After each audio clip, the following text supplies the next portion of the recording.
नमस्कार, अपन समाचारमा स्वागत छ। सुरु गरौं प्रधानमन्त्री सम्बोधनबाट। प्रधानमन्त्री केपी शर्मा ओलीले देशको अखण्डताको विषयमा कहिल्यै जनमत संग्रह नहुने स्पष्ट पार्नु भएको छ। आइतबार संघीय संसदको हिउँदे अधिवेशनको अन्तिम बैठकलाई सम्बोधन गर्दै प्रधानमन्त्री ओलीले जनअभिमतलाई जनमत संग्रह भन्न मिल्ने भन्दै अखण्डताको विषयमा कहिल्यै जनमत संग्रह नहुने स्पष्ट पार्नु भएको हो। उहाँले डाक्टर सीके राउतसँगको 11 बुँदे सम्झौतामा भएको जनअभिमत भन्ने शब्दलाई जबरजस्ती जनमत संग्रह भनी व्याख्या गरिएको प्रति असन्तुष्ट व्यक्त गर्नुभयो। जनताको जनमतबाटै लोकतन्त्र र यसका सबै अंग स्थापित भएको पनि स्पष्ट पार्नुभयो। पाइन्छ भन्ने भनाइहरू पनि सुनिए। जनताको अभिमत अनुसार नचलेर कि कसको अभिमत अनुसार, कसको आदेश अनुसार चल्छ लोकतन्त्र? जन्म संग्रह कहीँ भनेको छैन। कसैले अनौठो एउटा सृजना गर्यो शब्दावलीको। जन्म संग्रह भने हो। जन्म संग्रह भनेको भयावह कुरा हो भनेर। जनमत संग्रह लोकतान्त्रिक मूल्य मान्यताको विषय हो। जन्म संग्रह कुनै भयावह कुरा होइन। जन्म संग्रह जनताको अधिकारको कुरा हो। सार्वभौम सत्ता सम्पन्न जनताको अधिकारको कुरा हो। लोकतन्त्रमा जन्म संग्रह त्याज्य हुँदैन, ग्राह्य हुन्छ। तर जन्म संग्रह के विषयमा, कति बेला, के का लागि भन्ने कुरा हुँदैन। र सार्वभौम सत्ताको प्रश्नमा, राष्ट्रिय स्वाधीनताको प्रश्नमा, भौगोलिक अखण्डताको प्रश्नमा कुनै राष्ट्रले जन्म संग्रहको कल्पना पनि गर्न सक्दैन। देशको सार्वभौम सत्ताको सम्बन्धमा, भौगोलिक अखण्डताको सम्बन्धमा, स्वाधीनताको सम्बन्धमा हुन्छ जन्म संग्रह। जन्म संग्रह त्यस्ता विषयहरूमा किन अर्थ सम्भव छैन?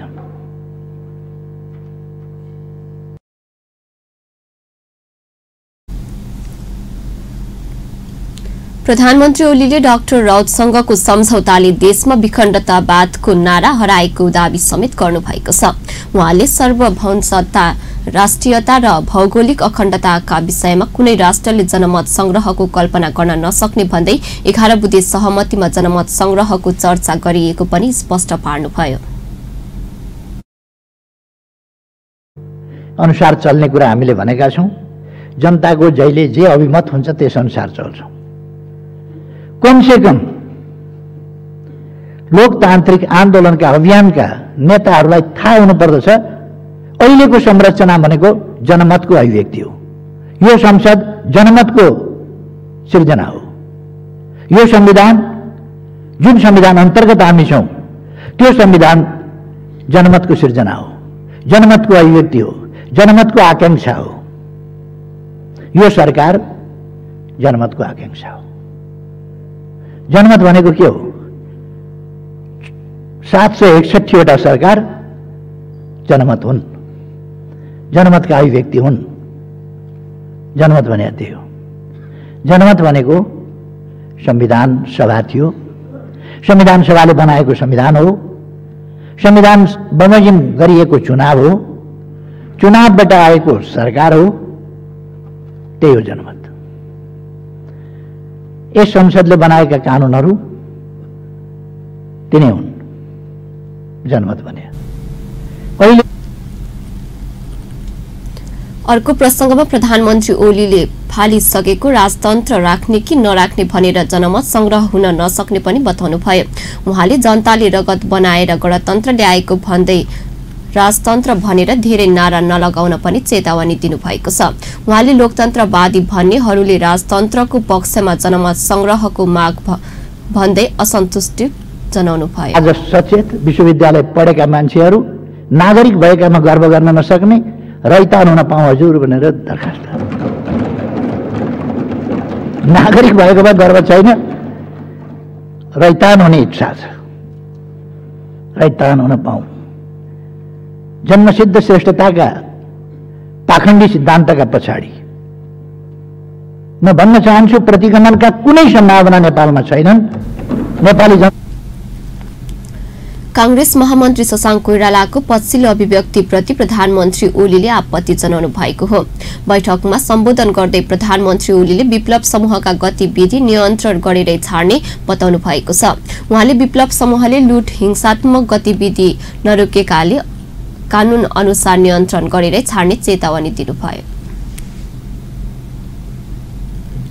नेपाली कांग्रेसले सरकारले सदनको अपेक्षा गरेको आरोप लगाएको छ। संघीय संसदको तेस्रो अधिवेशनको अन्त्यको अवसरमा आइतबार प्रतिनिधि सभामा नेपाली कांग्रेसका उपनेता विजय कुमार गच्छेदारले सरकारले सदनमा अपेक्षा गरेको टिप्पणी गर्नुभएको हो। उहाँले सार्वभौम संसदलाई अपेक्षा गर्ने सरकारको शैलीलाई नेपाली कांग्रेसले स्वीकार नगर्ने भन्दै सत्ता पक्षलाई जिम्मेवार बन्न सरकारको ध्यानकर्षण पनि गराउनुभयो। उहाँले संसदलाई मिच्ने काम नगर्न सरकारलाई सचेत गर्नुभयो।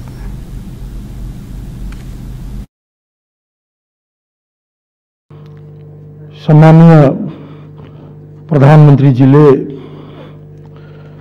अहिले यो तेस्रो अधिवेशनको सम्बन्धमा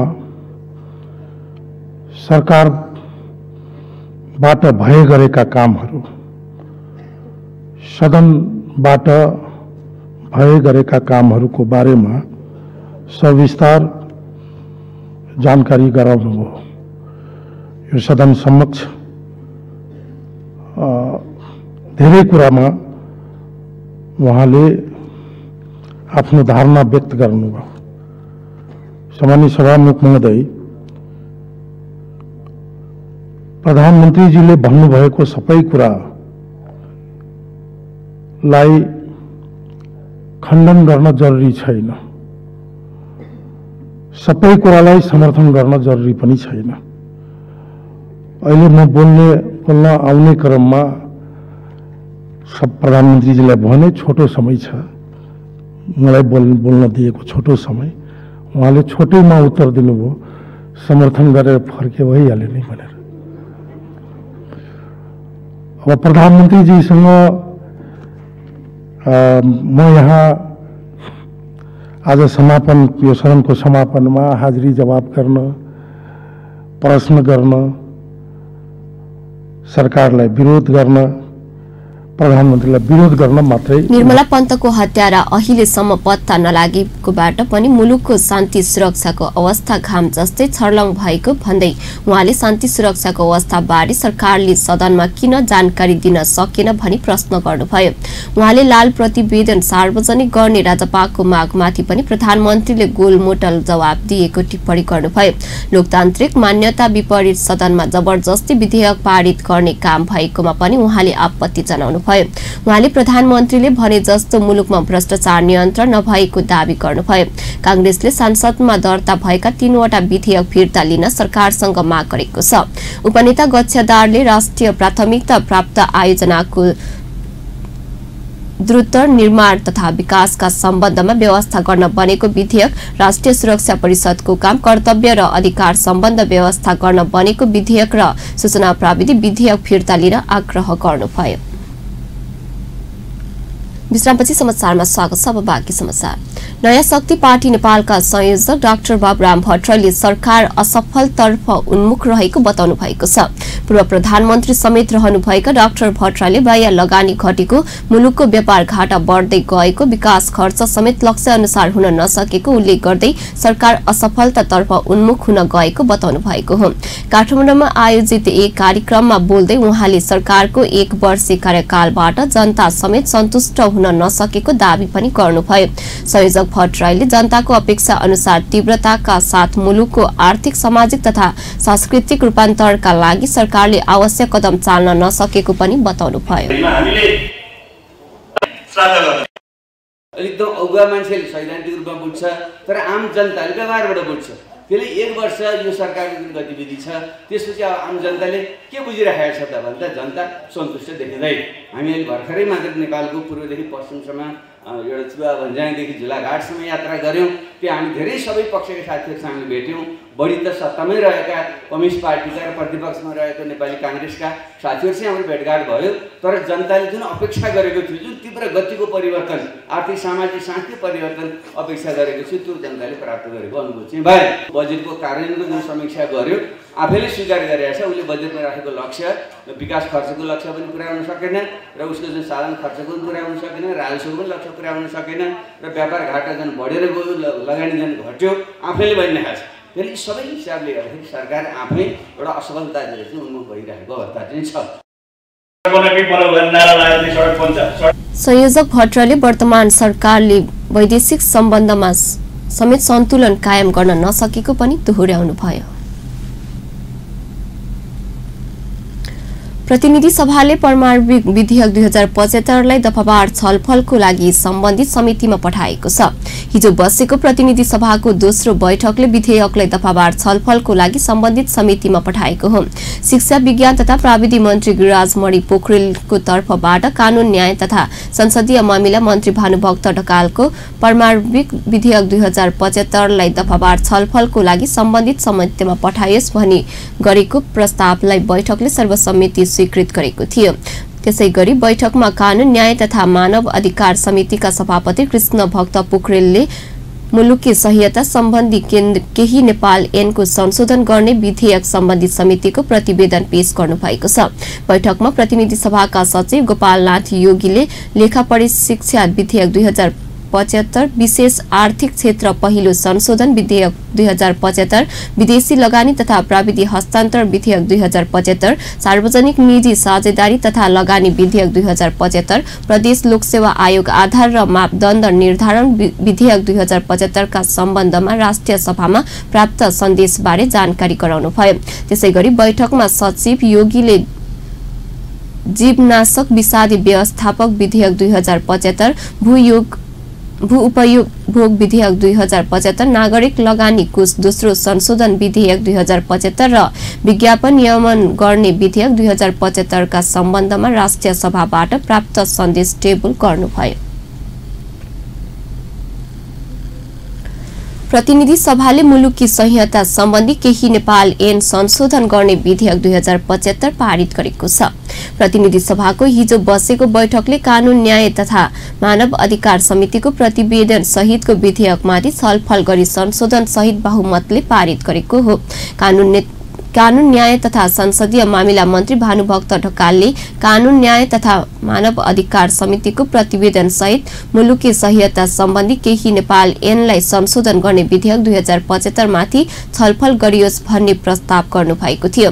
प्रतिवेदन सहितको विधेयक माथिको छलफलमा सहभागी हुँदै सांसदहरू प्रेम सुरुवाल, पुष्पा भूषाल गौतम, शेरबहादुर तामाङ, हितबहादुर तामाङ, कृष्ण भक्त पोखरेलले महत्वपूर्ण विधेयक भएकाले त्यसबारे बहुमत रूपमा सरकारवालाहरूसँग छलफल गर्नुपर्नेमा त्यसो हुन नसकेको भन्दै अझै पनि विधेयकमाथि कयौं संशोधन आवश्यक रहेको बताएका छन्। सांसद भूषालले विधवा महिलाले अर्को बिहे गरेमा सम्पत्ति फिर्ता गर्नुपर्ने लगायत विधेयकमा भएका प्रावधान अझै पनि संशोधन गर्न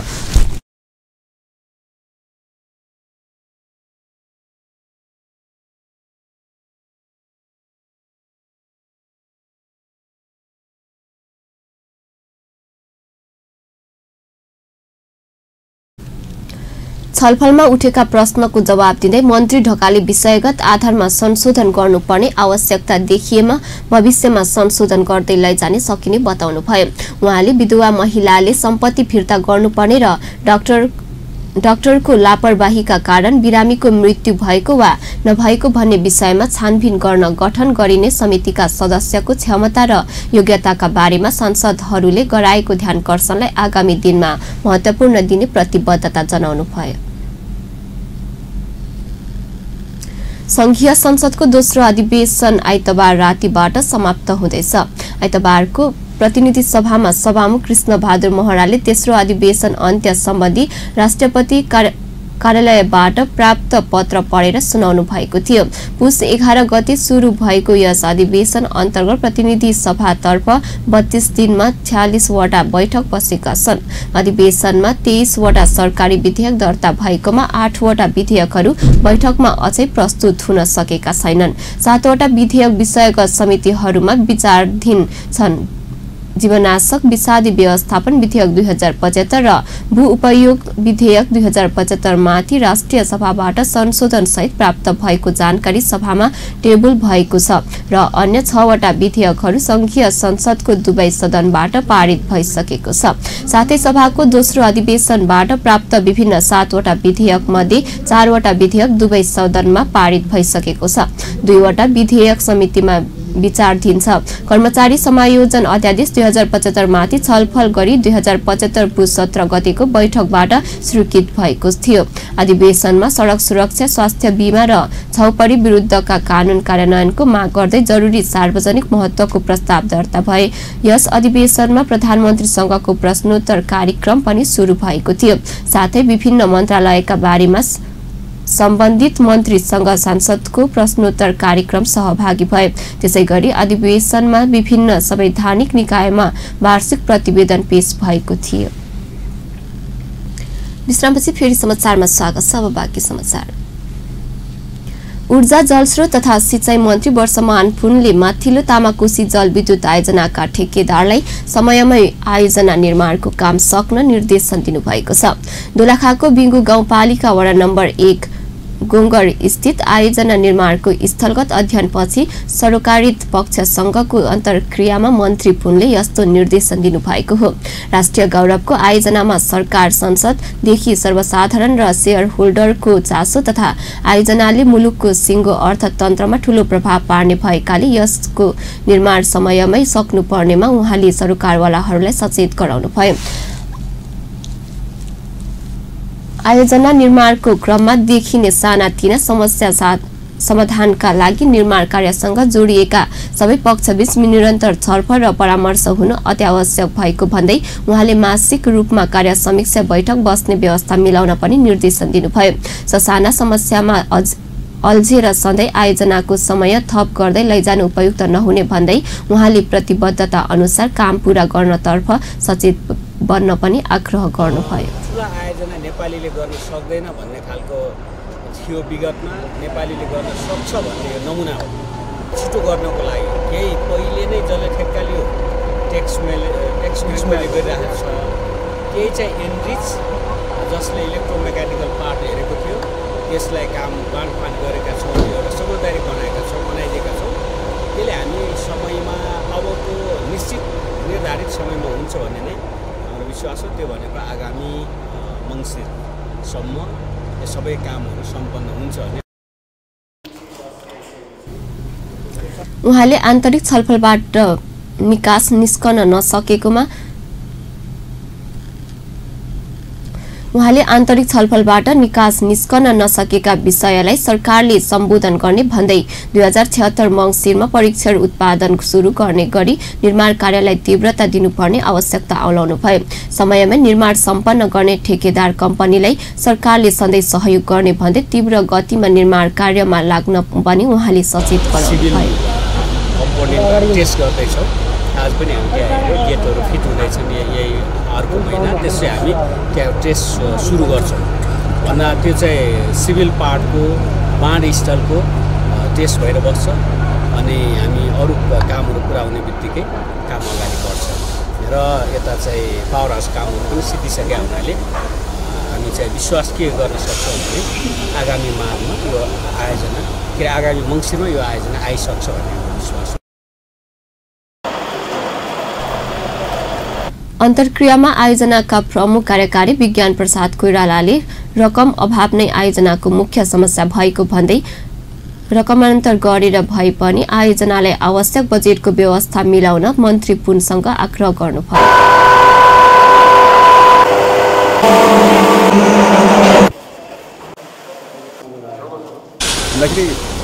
चाहिँ हामीले डिसेम्बर भित्रमा चाहिँ हामी टेस्ट जेनेरेसन चाहिँ सुरु हुन्छ। त्यसको चाहिँ 2-3 महिना लगतै चाहिँ हामी सबै सम्पूर्ण काम चाहिँ सकिन्छ। अप्रिलसम्ममा होल चाहिँ काम चाहिँ सबै 6वटा युनिटबाट चाहिँ जेनेरेसन हुने चाहिँ गर्ने टार्गेट छ। बिजुली बन्ने काम चाहिँ हाम्रो स्टार्ट टेस्ट जेनेरेसन चाहिँ हामी मङ्सिरबाट सुरु गर्छौँ। फागुन मसान्तसम्ममा आयोजनाको 98% निर्माण कार्य पूरा भएको छ। 456 मेगावाट क्षमताको मुलुककै ठूलो जलविद्युत आयोजनामा भारतीय, चिनिया, युरोपीय विज्ञहरू र कामदार तथा ठेकेदारहरू संलग्न छन्। आयोजना निर्माणको समय लम्बिँदै जाँदा नेपाली मुद्राको मूल्य वृद्धि लगायत कारणले यसको लागत पनि बढ्दै गएको छ। मुख्यमन्त्री लालबाबु राउतले क्षयरोग नियन्त्रणको लागि प्रदेश सरकार गम्भीर रहेको बताउनु भएको छ।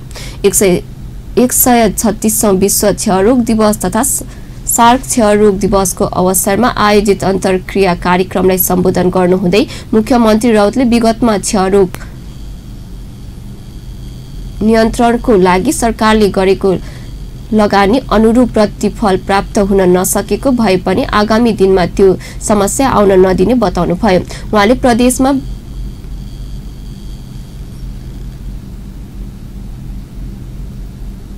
अशिक्षा र खुल्ला सिमानाका कारण स्वास्थ्यमा सोच अनुरूपको प्रगति हुन नसकेको स्वीकार गर्नुहुँदै अबको दिनमा क्षयरोग जस्ता रोगहरूको नियन्त्रण तथा उन्मूलनको लागि प्रदेश सरकार सतर्कताका साथ अघि बढ्ने प्रतिबद्धता जनाउनुभयो।